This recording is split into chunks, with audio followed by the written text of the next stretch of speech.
ஹரிசர்வோத்தம வாயுஜீவோத்தம ஓம் ஸ்ரீ சத்குரு ராகவேந்திராய நமக. இது வரைக்கும் பகவத்கீதை 4ஆம் அத்தியாயமான ஞான யோகத்தில் 13 ஸ்லோகங்கள் பார்த்துருக்கோம். சென்ற பகுதியில் என்ன பார்த்தோன்னு ஒரு சின்ன ரீகேப்க்கு, சாத்வீக ராஜச தாமச ஜீவனோட ஸ்தூல தேகம், அதாவது ஜடதேகம் மற்றும் ஸ்வரூப தன்மை பற்றி பார்த்தோம். 4 பிரிவுகளை பற்றி பார்த்தோம். பிராமணன், சத்திரியன், வைஷ்யன், சூத்ரன். ஸ்தூல தேகத்தை கொண்டும் பூலோகத்தில் பிராமணனா பிறந்தா, அதுக்காக அவனோட ஸ்வரூபத்தன்மையும் பிராமணனா இருக்கும்னு அவசியம் இல்லை அப்படின்னு பார்த்தோம். எந்த மாதிரி காம்பினேஷன் இருந்தால் முக்தி பாதையை நோக்கி அந்த ஜீவாத்மா பயணிக்கும்னு டீட்டெயில்டாக பார்த்தோம் போன டிஸ்கோர்ஸில். தாமச ஜீவனாக இருக்கும் பட்சத்தில் ஸ்தூல தேகம் மற்றும் ஸ்வரூபத்தன்மை இரண்டுமே பிராமணனா பிறந்தா கூட எந்த யூஸும் கிடையாது. ஏன்னா தாமச ஜீவனா இருக்கும்போது நீ பிராமணனா பிறந்தா என்ன யூஸு? தாமச ஜீவன் பேசிக்கலாகவே விஷ்ணு துவேஷம் செய்கிறவன். ஸோ சாத்வீக ஜீவனாக இருக்கணுன்றது மிக முக்கியம். இது வரைக்கும் போன பகுதியில் பார்த்தோம். இனி இந்த வார பகுதிக்குள் செல்வோம். ஹே அர்ஜுனா, படைத்தல் அழித்தல் மூலமாக வர்ற கர்மங்கள் எனக்கு புண்ணியமும் வர்றதில்லை, பாவமும் வர்றதில்லை. ஏன்னா கர்ம பலன்கள் மேலே ஜீவர்களுக்கு தீராத மோகம் இருக்கும். அது எனக்கு இல்லை. இதனால தான் கர்மங்களால் எந்த ஒரு பாதிப்புக்கும் ஆளாகாமல் இருக்கிறேன். அதே மாதிரி ஜீவர்கள் கர்மத்தில் மாற்றத்துக்கு காரணமும் இந்த தீராத மோகம் தான் சொல்கிறாரு. அது மட்டும் இல்லாமல் எனக்கு கர்மபந்தம் இல்லைன்னு யார் ஒருத்தன் உணர்ந்து செயல்படுறானோ அவனுக்கே இறுதியில் முக்தி கிடைக்கும் போது எனக்கு கர்மபந்தம் இல்லைன்னு கூறவா வேணும் அப்படின்னு கேட்குறாரு. இதுலேருந்து என்ன தெரியுது? ஜீவாத்மாவோட கர்மம் பரமாத்மாவோட கர்மமானது ரெண்டுமே முற்றிலும் மாறுபட்டதாகவே இருக்குது. அதனால தான் சொல்கிறோம், பரமாத்மா பூஜிக்க தகுந்தவன், ஜீவாத்மா பூஜிக்க வேண்டியவன். இதுவுமே ஜீவ ஈஸ்வர பேத தத்துவம் தான். அர்ஜுனனுக்கு ஒரு கேள்வி. பகவானுக்கு கர்மபந்தம் இல்லைன்னு புரிஞ்சு வச்சுக்கிற ஞானிக்கே கர்மம் இல்லைன்னு சொல்கிறிய கிருஷ்ணா, நானும் உன்னை அப்படி தான் புரிஞ்சு வச்சிருக்கேன். நீ சொல்கிறபடி பார்த்தா நானும் முக்திக்கு தகுதியான ஜீவன் தான். என்னை ஏன் மீண்டும் கர்ம விதியில் தள்ளுற? எனக்கு முக்தியை கொடுத்துரு அப்படின்னு கேட்குறான். கிருஷ்ணரோட பதில், ஞானிகளுக்கு முக்தி நிச்சயம் உண்டு. ஆனால் அந்த முக்தியிலையும் தாரதமியம் இருக்குது. உனக்கு முக்தியில் ஆனந்தம் அதிகமாக இருக்கவே நான் உன்னை உன்னோட முன்னோர்கள் உதாரண புருஷர்கள் வழியில் தள்ளுகிறேன். அவர்கள் பாதையிலே சென்று முக்தியில் என்னை அடைவாயாக அர்ஜுனான்றார். அப்போதான் உனக்கும் முக்தியில் ஆனந்த அபிவிருத்தி ஆகும்.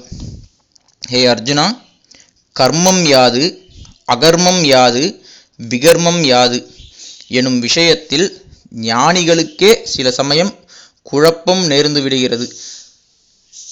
ஆகையால் எதை தெரிந்து கொண்டால் சம்சார பந்தத்திலிருந்து விடுபட முடியுமோ அதை சொல்கிறேன் கேள் அப்படின்னு சொல்றாரு. செய்யத்தகுந்தது கர்மமாகும், செய்யத்தகாதது விகர்மமாகும், செய்யாமல் இருப்பது அகர்மமாகும்.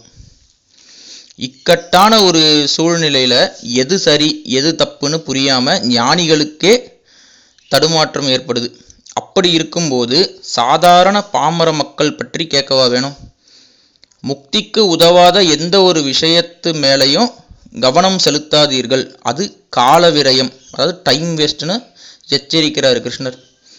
நம்ம பிரச்சனை என்னன்னா, எது முக்திக்கு உதவுற விஷயம் எது முக்திக்கு உதவாத விஷயம்னே நமக்கு ஐடென்டிஃபை பண்ண தெரியலை. முக்திக்கு உதவாத விஷயத்தை உகந்ததுன்னு எடுத்துக்கிறோம், முக்திக்கு உகந்த விஷயத்தை உதவாததுன்னு சில சமயம் நினச்சிடுறோம். அர்ஜுனன் ஒரு ஞானி தான், இருந்தாலும் யுத்த காலத்தில் மோகவசப்பட்டு முக்திக்கு காரணமாக இருக்கக்கூடிய யுத்த கர்மத்தை செய்ய மாட்டேன்னு கீழே போட்டுட்டு உக்காந்துருக்கான். பகவானோட உபதேசத்தால் அந்த குழப்பம் நீங்குது. ஒரு சமயம் தன்னுடைய காண்டீவ வில்லை தர்மராஜன் இகழ்ந்து விட்டான்னு சொல்லி உயிருக்கு உயிரான அண்ணன் தர்மன் அவனை கொல்ல துணிந்திடுறான். தர்மனை பலவாறு திட்டியும் தீர்க்கிறான். இந்த அற்ப விஷயத்தால் தர்மராஜனும் கலங்கி வீட்டை விட்டு வெளியேற போறதா சொல்றான். பகவான் ஸ்ரீ கிருஷ்ணர் 2 பேரையும் சாந்தப்படுத்துறாரு. இவங்க 2 பேருமே பெரிய தேவதைகள். தர்மன் யமதர்மனோட அவதாரம், அர்ஜுனனோ இந்திரனோட அவதாரம். அபரோக்ஷ ஞானியாகவே இருந்தாலும் பூமியில் செய்ய தகுந்த விஷயம் எது, செய்யத்தகாத விஷயம் எதுன்னு குழம்பிடுறாங்க. பகவானால் மட்டும்தான் எல்லா வகையான குழப்பத்திலிருந்தும் நம்மை விடுவிக்க முடியும். கர்மத்தோட இயல்புகளை புரிஞ்சுக்கிட்டா மட்டுமே முக்தி சாத்தியமாகும். கர்மத்தை பற்றின அறிவு மிக அவசியம். ஆனால் அது ரொம்ப கஷ்டமானது. அவ்வளவு ஈஸியாக தெரிஞ்சிக்க முடியாது. கர்மம், அகர்மம், விகர்மம் இது 3ம் எப்படி வெவ்வேறானதோ அதே மாதிரி இதனால் ஏற்படுற பலன்களும் வெவ்வேறானது. ஒருத்தனுக்கு விகித கர்மமாக இருக்கிற அதே செயல் இன்னொருத்தனுக்கு அகர்மமாக இருக்கக்கூடும், மற்றொருவனுக்கு அது விகர்மமாக இருக்கக்கூடும். இதுக்கு ஒரு எக்ஸாம்பிள் பார்க்கலாம். ஆஃபீஸில் கரண்ட் ஷார்ட் ஆகிடுதுன்னு வச்சுக்கோங்க. இபி ஆஃபீஸில் வேலை செய்கிற டெக்னீஷியனுக்கு அது கர்மம், அதை அவர் சரி செய்யணும். அதே இபி ஆஃபீஸில் லீவ் போட்டு வீட்டில் இருக்கிற மற்றொரு டெக்னீஷியனுக்கு அது அகர்மம். ஏன்னா லீவ் போட்டு வீட்டில் இருக்கிறவனை பார்த்து யாரும் எந்த கேள்வியும் கேட்க மாட்டாங்க. ஸோ அது அவனுக்கு அகர்மம். இபி ஒயரிங் பற்றியே தெரியாமல் இருக்கிற ஒரு ஆள் தலையிடாமல் இருக்கிறதே நல்லது. ஏன்னா அவனுக்கு அது விகர்மம். தேவையில்லாமல் தலையிட்டு அதனால் வேறு ஏதாவது விபரீதம் ஏற்படலாம். அதனால் அதுக்கு சம்பந்தமே இல்லாத விஷயத்தில் தலையிடாமல் இருக்கிறது விகர்மம். இந்த மாதிரி சூழ்நிலையை புரிந்து கொண்டு அது நமக்கு கர்மமா அகர்மமா இல்லை விகர்மமானு புரிஞ்சுக்கணும். இதனால தான் கர்மத்தை அறிந்து கொள்வது கடினம்னு சொல்றாரு.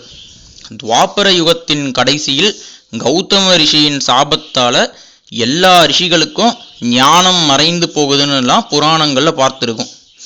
ஒருவேளை கர்ம விஷயத்திலையும் அது மாதிரி சாபம் ஏதாவது இருக்குமான்னு கேட்டால் சாபம்லாம் எதுவும் இல்லை. அது இயற்கையாகவே அப்படிதான்.